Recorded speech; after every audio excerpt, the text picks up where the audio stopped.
I do not even want to be recording this video right now because I sit before you disgusted, sickened, embarrassed by my Boston Celtics. They just blew a 3-1 series lead and lost in Game 7 to the Philadelphia 76ers. Tonight they lost 109-100, and this game in particular makes me so nauseous to think about.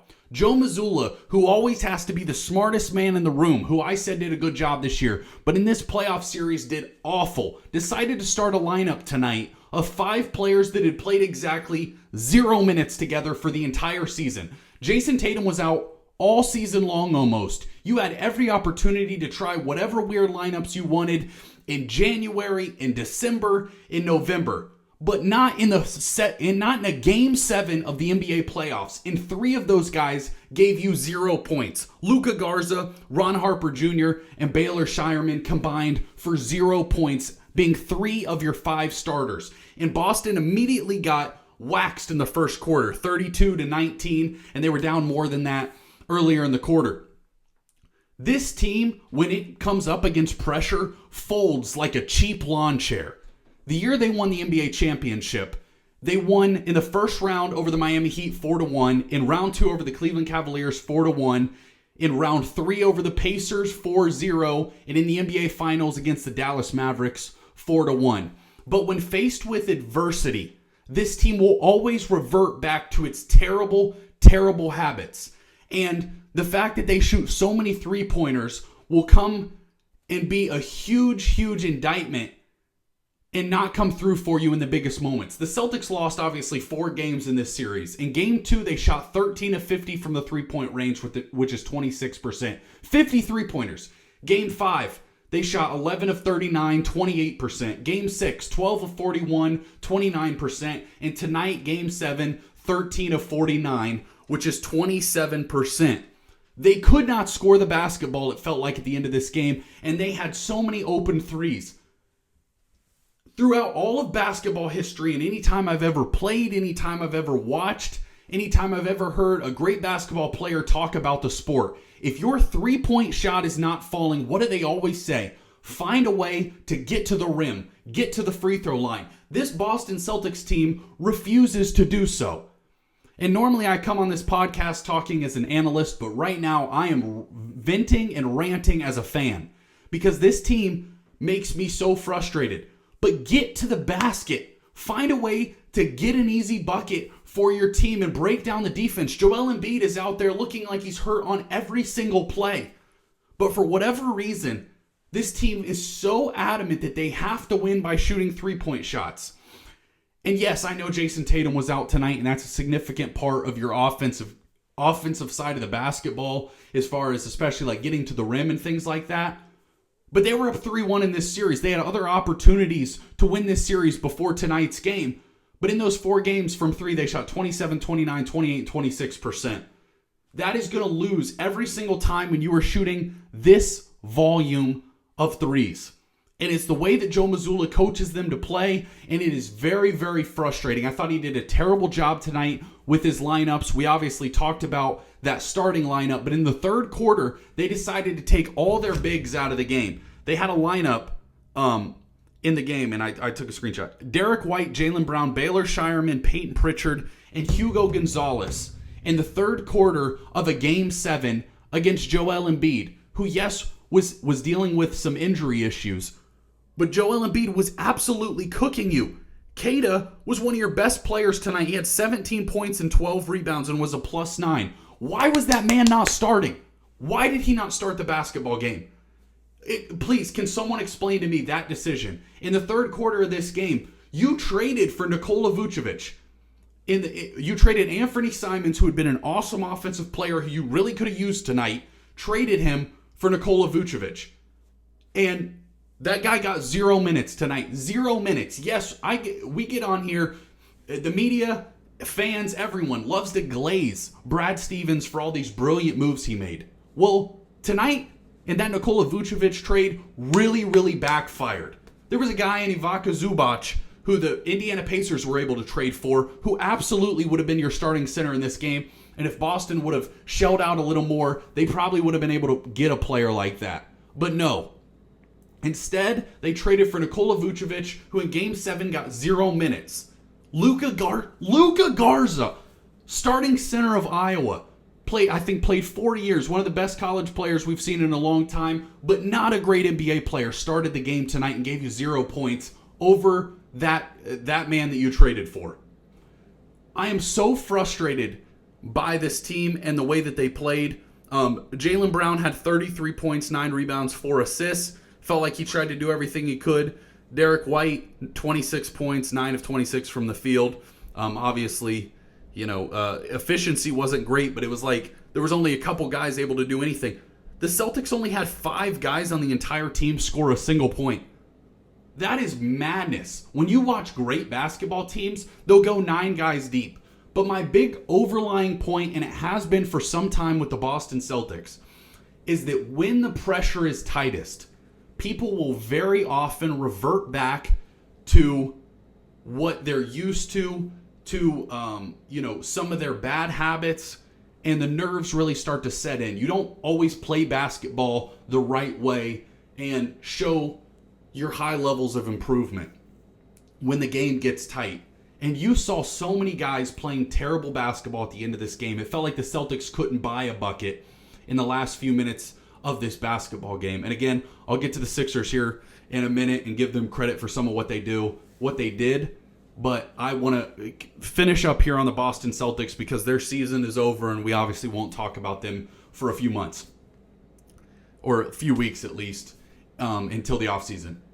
So the other point that a lot of people were making is we should just go on and try to enjoy this as Celtics fans because it was going to be a gap year. We thought this team wasn't going to be very good. Coming into the season, they were expected to potentially be in the tanking conversations. Tatum's out for the year, all those kinds of things. Could you get one of those top picks and really rebuild going into that following season?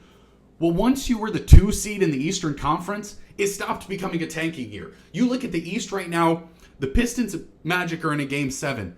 The New York Knicks went to a Game 6 with the Atlanta Hawks. The Cavs and Raptors are in a Game 7. The Eastern Conference is wide open. So don't sit here and tell me that I should just enjoy this season and that it was supposed to be a gap year anyway. If it was a gap year, then freaking suck so that we can get a top draft pick. This is a deep draft.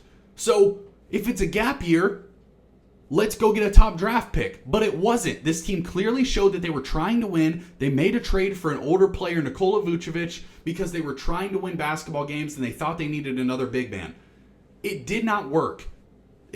I'm so frustrated by the result of this first round series. If you would have made it even to round 2 against the New York Knicks or the NBA Finals and you would have came up a little short, I would have understood. But round 1 with a 3-1 series lead to a Sixers team that has Joel Embiid in and out of the lineup, young players and VJ Edgecombe playing significant minutes, Paul George, who we know isn't always a playoff riser. Obviously, Tyrese Maxey's a dog. But the Sixers certainly had some disadvantages coming into this series. But you got embarrassed. You got outplayed. You got outcoached.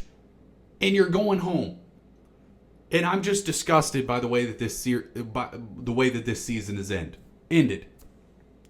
I want to focus for a second on the winning team now that I got that out of my system. The Philadelphia 76ers.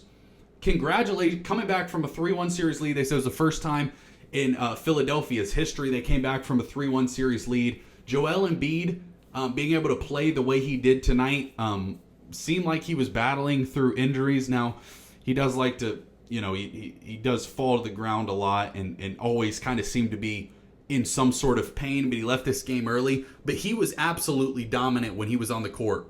34 points, 12 rebounds, 6 assists.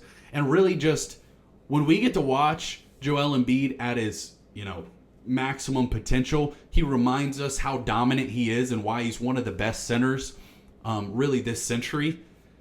Since, Shaq, he's probably in the top 2 or 3 centers since then. Depends on if you count Tim Duncan as the center, I guess. But Joel Embiid cooked. Paul George gave you 13 and 3. He was all right. Defensively does a nice job. Tyrese Maxey was really the story of this game in the fourth quarter. When the game got really tight within a point, Tyrese Maxey was hitting really big shots. He got to the rim. He made some layups, and that was really the difference between both teams, is that the Celtics were jacking up threes, and Tyrese Maxey was blowing by the Celtics to get easy layups.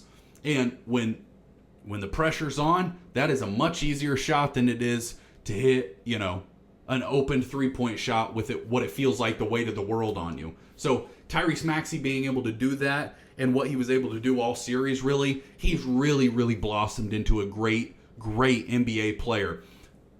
Going back to Embiid for a second, with like 7:30 left, the Celtics were really making a run, and I got down to a 1-point game, I believe, and Embiid just drilled a three-pointer to make it a 4-point game, and it really, really killed the Boston Celtics' momentum, but they were able to fight back, and then from it felt like that point on, there wasn't a whole lot of scoring until Tyrese Maxey down the stretch was able to close the game out. VJ Edgecombe, as a rookie, was incredible in these in this game. 23 points, 6 rebounds, 4 assists, plus 19. He had the highest plus minus for the game on either team, and he's really, really shined. There's so much conversation about Cooper Flagg, about Conkanipple, those rookies, but VJ Edgecombe all season long has been an excellent player for the Sixers, and they squeaked in the playoffs. Obviously, they made the play-in tournament. They won that over the Orlando Magic, really embarrassed the Orlando Magic to get that 7 seed, and then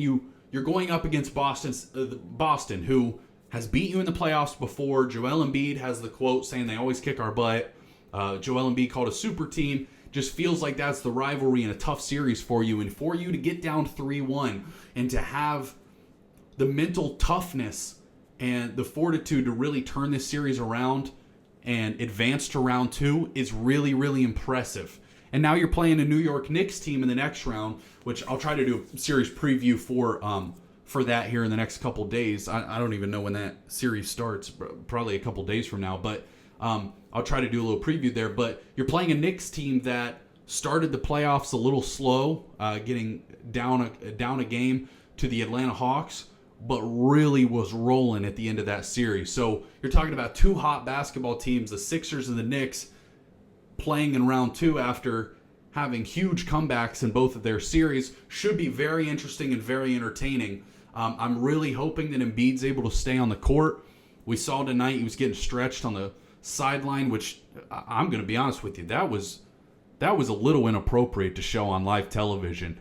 The way that they were stretching him out, I just didn't need to see. My son didn't need to see that particular video. But again, all credit to the 76ers. They got almost nothing from their bench tonight, only 3 points by Quentin Grimes.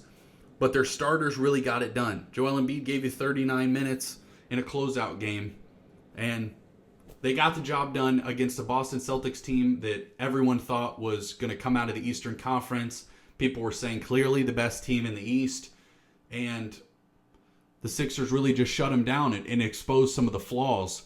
And yeah, Jayson Tatum was out tonight, but that wasn't the case in the other 3 games that the Sixers won. So highly impressive by the 76ers. Really frustrating as a Celtics fan to continue to feel like they are heavy favorites in some of these series and the way that they let us down over and over. But that's all we got for you regarding this series and this game tonight. I'm gonna go take a warm bath, drink a glass of milk, and drift off into some land where I can forget that any of this ever happened. Appreciate y'all watching. If you love the NBA, make sure to subscribe to the channel. Cyborg out.